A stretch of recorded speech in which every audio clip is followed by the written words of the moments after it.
point, la partie contenu, parce qu'effectivement, personnaliser, s'appuyer sur des datas, être cross-device, mais raconter une histoire est essentiel aussi. En 2017, on a encore plus les moyens de raconter des histoires différenciantes et attractives. Pour PepsiCo, le contenu, c'est aussi essentiel? C'est très important. Alors, on a un certain nombre de produits aussi, on adresse à des cibles jeunes qui sont en plus vraiment en attente de contenu. Et le digital nous permet d'avoir des formats plus longs qui permettent de raconter des histoires. Et on a, par exemple, en 2016, sur la marque Pepsi, développé des vidéos assez longues de contenu avec des youtubeurs, donc des influenceurs. Donc on a choisi des youtubeurs influents pour notre cible des 15-24. On a travaillé avec le Whoop, qui sont des youtubeurs célèbres et influents auprès de cette cible. On a développé des vidéos de format assez long, plus de 4-5 minutes, permettant de raconter des vraies histoires autour du foot, autour de Pepsi, autour de notre marque et de ce qui intéresse la cible. Et on a eu vraiment des très bons résultats avec des vidéos vues à 100%, plus de 3 millions de vidéos vues à 100%, donc ce qui est assez vraiment très long en termes de format par rapport à des vidéos de format publicitaire classique où on veut être très impactant en 5, 6, 15 secondes. Et là, avec ces vidéos longues, on pouvait raconter des histoires et engager nos consommateurs. Donc ça, c'est ce que permet le digital de développer l'engagement aussi. Et alors, justement, est-ce qu'on arrive à mesurer l'impact sur les intentions d'achat? Oui. Alors sur toutes nos campagnes, évidemment, publicitaires, on mesure, que ce soit avec nos partenaires Facebook, YouTube, on mène des campagnes de brand lift survey pour voir l'attractivité, l'impact sur l'image de la marque, sur les intentions d'achat. Et puis on essaie de mesurer de plus en plus l'impact sur les ventes avec aussi des méthodos d'impact sur les ventes. Et on est convaincu, et on l'a prouvé avec un certain nombre d'études, que le digital avait un impact sur les ventes. Vous avez aussi eu des initiatives autour des réseaux sociaux avec justement, on dit de plus en plus que les réseaux sociaux peuvent contribuer à une décision d'achat. Qu'est-ce que vous avez utilisé? Alors de plus en plus, on a chez PepsiCo la conviction qu'il n'y a pas le marketing digital d'un côté et le e-commerce, et qu'on peut utiliser la puissance du marketing digital pour driver du trafic sur in-store ou en ligne, sur les sites de e-commerce. Et de plus en plus, on développe du coup ces passerelles entre marketing et e-commerce. Concrètement, c'est des boutons j'achète, des click to buy, des boutons buy it now qui permettent de rediriger le consommateur vers un site où il va pouvoir commander le produit. Concrètement, on le fait sur Tropicana. On l'a fait en 2016 avec une campagne où on faisait découvrir sur Facebook un nouveau produit qui était le Tropicana Douceur.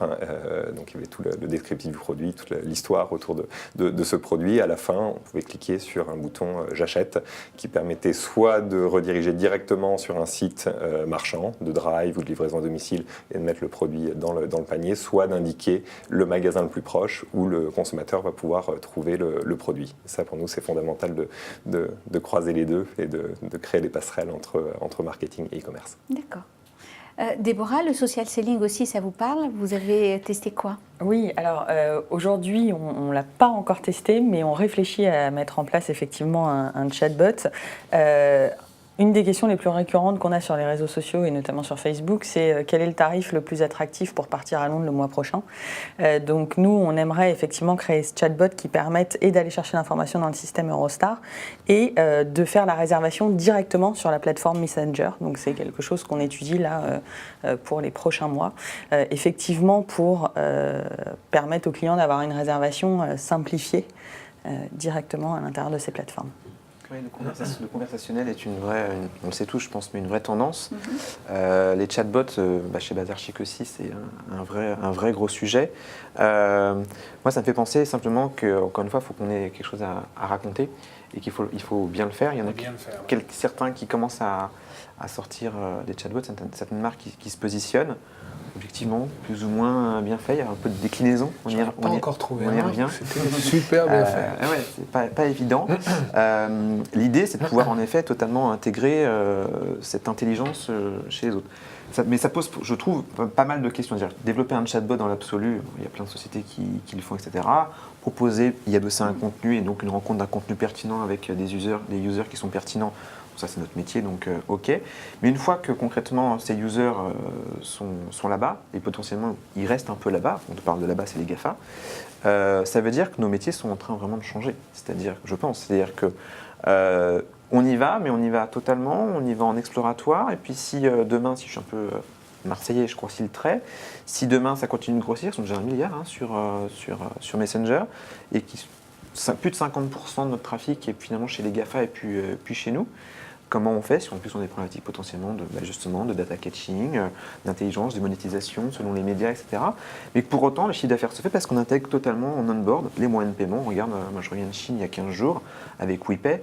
C'est passionnant, flippant, je ne sais pas comment le qualifier. Mais en fait, les marques, si on n'y est pas, concrètement avec WePay, en Chine, ils ont raté le marché. Par exemple, là-bas, l'emailing, tout ce qu'on peut faire nous, l'emailing, c'est mort.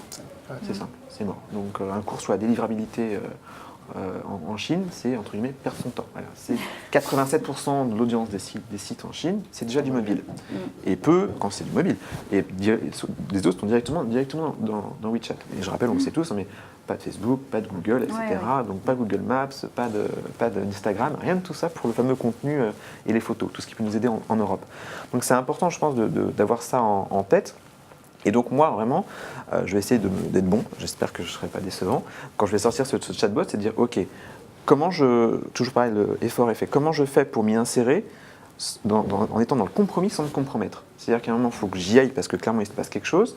Clairement, la marque doit être là parce qu'il y a des gens qui se posent des questions. Nous aussi, on écoute beaucoup ce qui se passe sur le social media. Il faut y répondre de façon beaucoup plus temps réel, comme je disais. Il faut onboarder tout ça. Et une fois qu'on a dit ça, ça commence à grossir, il va falloir un peu regarder les vases communicants, etc. Ce qui peut se passer, c'est que ça peut être incrémental et ça peut être cannibalisant. Si c'est incrémental, ça va être formidable, une aventure passionnante digitale. Si c'est cannibalisant, ça va un peu crisper et potentiellement, ça va remettre en cause certains business models. On revient dans l'ubérisation de nous-mêmes. Et on va recréer l'ubérisation auprès de nos propres efforts digitaux. Et moi, ça pose des questions de gouvernance, globalement, d'entreprise. C'est-à-dire que si demain, je dis ça gentiment, mais si demain, le développeur Android, le développeur iOS, etc., c'est plus là les DAU, les Daily Active Users, c'est plus là qu'est l'effort, c'est plus là qu'est la contribution forte, je parle dans 5 ans, pour le chiffre d'affaires, alors qu'aujourd'hui on est très Apple chez Bazar Chic avec ce côté premium, ça pose des sacrées questions aussi d'organisation, il va falloir revoir les choses. Et potentiellement, c'est le retour du web via l'API et donc avec les web services. Et donc l'intelligence, elle est plus nécessairement... Aujourd'hui, on a un peu les développeurs mobiles sont un peu les rois quand on fait une appli, etc. sur le marché. Peut-être que dans 5 ans, ils seront plus totalement les rois. Donc c'est intéressant, toujours ce renouvellement, et d'une marque qui doit ne jamais se perdre dans tous ces renouvellements et continuer à exister en sachant que potentiellement, je ne sais pas moi, c'est les retours des chatbots, on ne connaît pas le taux de conversion si on intègre tous ces moyens de paiement dans ça. On sait déjà que quand on est passé du desktop au mobile, ça convertit 2,6 fois moins. Donc moi, quand je dis que 65% de l'audience, on peut se dire super bonne nouvelle ou challengeant. Heureusement, le panier moyen est super, mais... Nous, c'est vrai que là, on part à nouveau du besoin du client, parce que c'est vraiment une demande très forte qu'on rencontre sur les réseaux sociaux. Là où je vous rejoins, c'est qu'il y a de plus en plus de nouvelles techno, et nous, souvent, ce qu'on se dit, c'est une nouvelle techno déclenche potentiellement une nouvelle plateforme d'activation, une nouvelle manière de penser le média, de penser l'expérience client, et il faut s'assurer qu'effectivement, on mesure bien les impacts et en amont, et à chaque étape, à nouveau, boucler la boucle, je dirais, parce qu'il y a des technos qu'on va laisser tomber, et il y a des technos qu'on va lancer et qui vont être très productives. Voilà. En tout cas, pardon. Non, j'avais un point sur... Nous, je pense qu'on est nombreux à regarder les chatbots. Pour l'instant, je n'ai pas encore trouvé la bonne solution. Donc, on est revenu sur... on a gardé notre système qui... En fait, on a du chat, tout court, avec nos agents de voyage qui, quand ils ont du temps, se connectent. Et puis, le soir, on fait intervenir des particuliers, des ambassadeurs. Et ça transforme très, très bien aussi.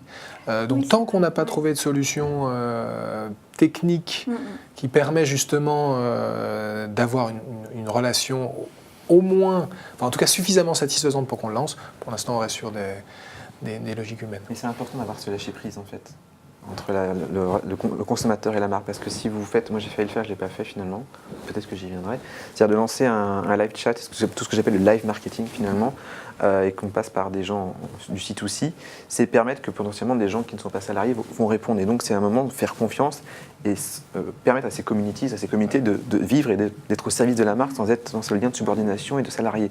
C'est un nouveau, on parlait en introduction, qu'est-ce qui a changé dans le marketing, comment on le réinvente. C'est une des réinventions. Enfin, on fait du neuf avec du vieux, mais disons qu'on le fait digitalement. Merci beaucoup. Merci. Merci pour vos retours d'expérience. Et donc, on se revoit peut-être dans un an pour faire le point sur tout ce qui s'est passé sur 2017. Avec grand plaisir. Merci beaucoup. Merci. Merci, au revoir.